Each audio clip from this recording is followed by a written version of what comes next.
That was with Edmund Newell, who was at that point at St. Paul's Cathedral, London, and is now director of Cumberland Lodge in the Great Park in Windsor.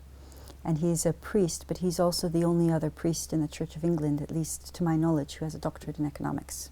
For him, it was economic history. So our bishop sort of said, you guys should talk to each other. And we certainly became friends. And we wrote What Can One Person Do? Because we observed with the Millennium Development Goals, and at that point, around St. Paul's Cathedral, there was the band of Make Poverty History. There were activities having Kofi Annan within the cathedral and others.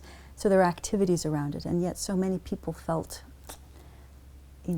what can one person do? What can one church do? It's not enough for the big problem of global poverty. And so we tried to, first of all, think of what is our part in the Missio Dei, in the mission of God, because God's already out there. God's in front of us, just sort of saying, hey guys, come, give me a hand.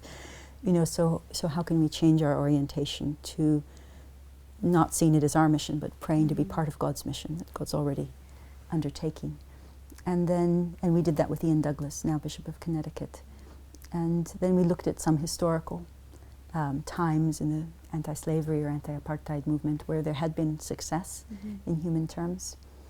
And then we looked at, different movements, and in a sense, what were the actions that Christians had undertaken that over time, like water against a stone, had proven to wear down some of the injustices that were quite deeply rooted in societies.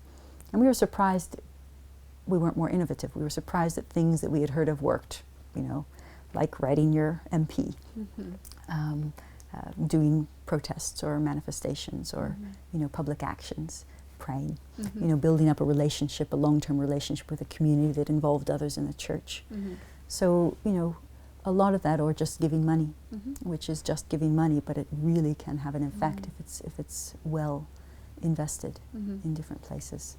So we tried to document that, and in a sense to encourage Christians, but also make them wise about the ways to use very limited time and money that each of us have.